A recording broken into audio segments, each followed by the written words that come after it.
Welcome to Muffin Talk.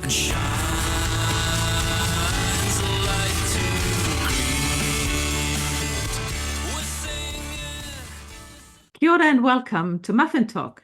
This program is brought to you by the initiative Titipounamu, Study and Joy. My guest today is Murray Sheard. Murray is the CEO of Christian Blind Mission, also called CBM, and he has a background in international development. Welcome, Murray. Thank you. Great to be here, Beate. Tell me a little bit, or tell us and the listeners a little bit more about CBM. What is CBM? So it's Christian Blind Mission. Yes, that's right. Christian Blind Mission, though the name is actually over 115 years old now, and we have evolved a little over that time. I would say that it's a better explanation of what we do would be to say that we are an international development charity that's focused on people with disabilities. So not just blindness. Certainly, maybe 30–40% of our work is to do with eye care and relieving avoidable blindness in particular. But we also cover disabilities in general, because people with disabilities in many countries overseas that are perhaps poorer countries than New Zealand, there's not a lot of social safety net. They can really struggle. So it started with the blind. Is that why the name came? And initially, that was the main focus, although the founder, a man called Ernest Christoffel, who was a German pastor, he went out to Turkey and he established a home for children with disabilities. So right from the start, it was broader than that, but the biggest focus was definitely blindness in the early days, yes. Tell us, how do you do that? Do you have your own doctors or do you support hospitals on site? A number of ways, actually. So we do support some hospitals, so various, especially Christian hospitals in various countries. We might provide either some of the expertise or salaries for specialists, for example. With cataract surgeries, we would provide a lot of the consumables, all the things that are needed in order to get that done medically. So we do have that way of working, but we also work alongside communities outside of the medical system as well. So, for example, there's a bunch of really terrible eye diseases that are mostly now limited to Africa, though a little bit outside Africa too. So river blindness, for example, is a very debilitating disease. People catch it from a fly that is pretty endemic in some rivers in parts of Africa.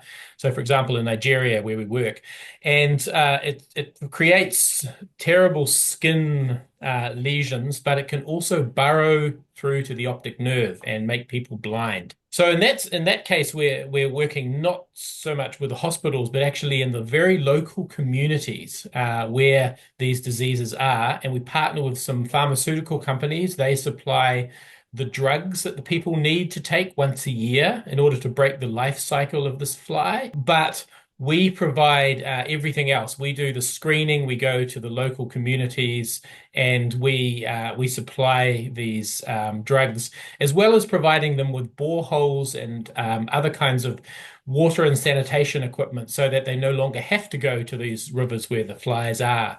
And so those kind of projects are well outside the standard medical system, but very transformative. They're also a part of teaching people how to prevent certain diseases, or in that case with the river, you help them not to have to go to the river.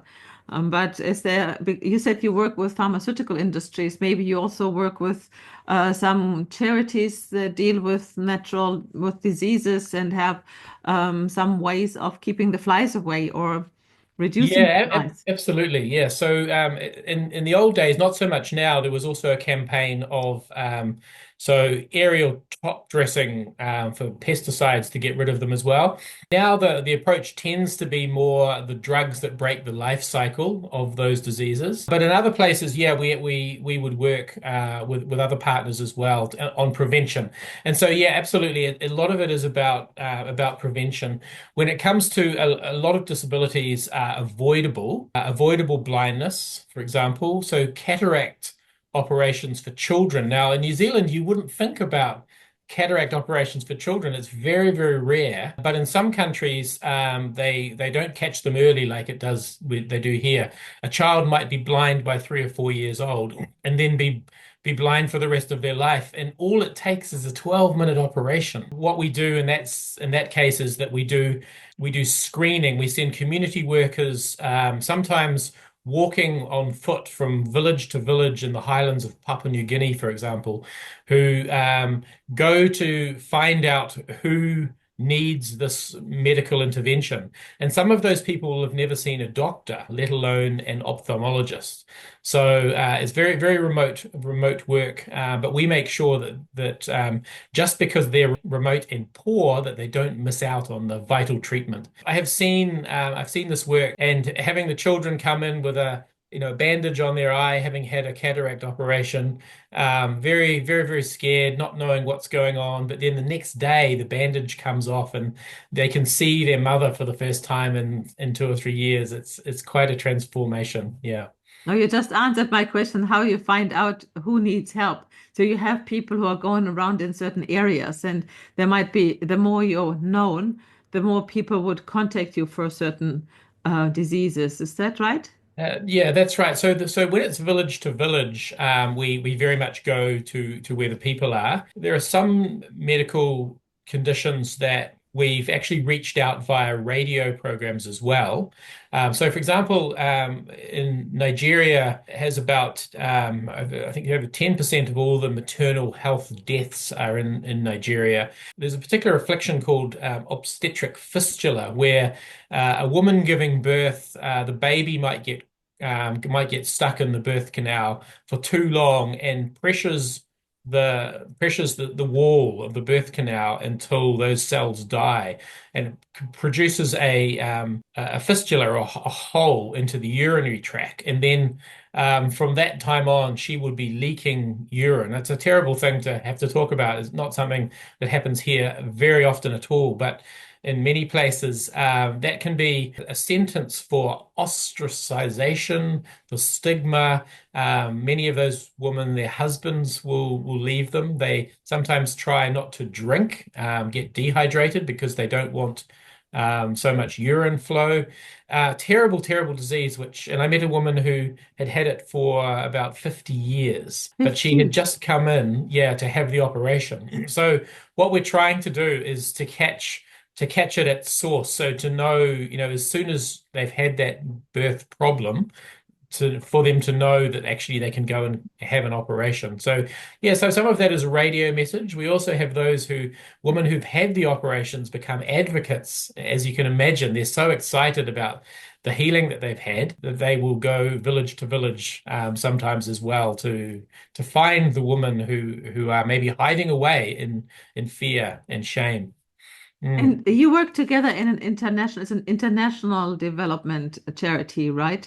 CBM. So you work together with counterparts of other countries in Europe or in America or Africa.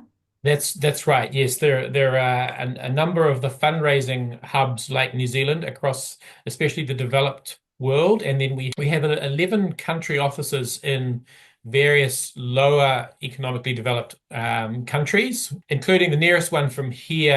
CBM New Zealand supports PNG, and through that, the Pacific more generally as well. Yeah. Mm. So yes, it's a truly global organization, inspired, as I said, first by a German pastor. The question of the church and social justice. Initially, he struggled to get much of the church in Germany interested. Many would say, "What does this social work have to do with the gospel?"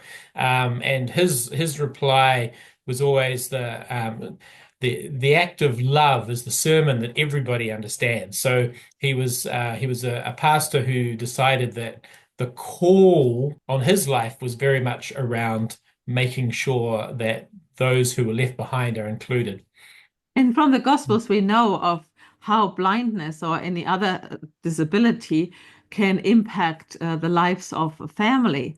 We have so many occasions where Jesus was healing blind so that they could work again, and then they had a new life. So it is life-giving, and especially as if the if the knowledge is there to help, I think that it's a wonderful work. So thank you very much for your organization for doing that. And how can people support you if they'd like to support the organization? cbmnz.org.nz is our website. Also, 0800 772264. So yes, absolutely. Great chances to be part of this work, part of the transformation.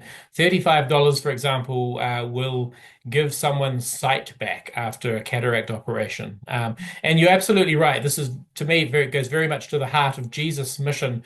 Every time with someone with a disability, Jesus stopped. It was something very much in his heart, and so we do feel like we're following in those footsteps, and we do invite the New Zealand public, especially the Christian public, to be involved. Please do look us up. Last question. What about if somebody wants to volunteer, a doctor, a nurse, or somebody else who wants to volunteer? Is there a chance to volunteer in some way?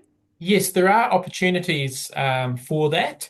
It depends on what's available when, but specialist doctors, especially in say eye care, ear care, or orthopedics, but also nursing staff. It is possible to have those engagements. Yeah. So thank you very much for joining us for Muffin Talk and for telling us more about the Christian Blind Mission, dealing with much more than blindness. Thank you very much. Thank you. Delighted to be here.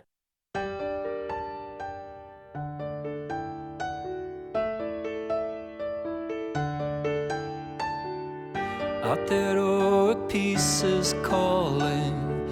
In the bonds of love we meet. For the world, a new day dawning and shining.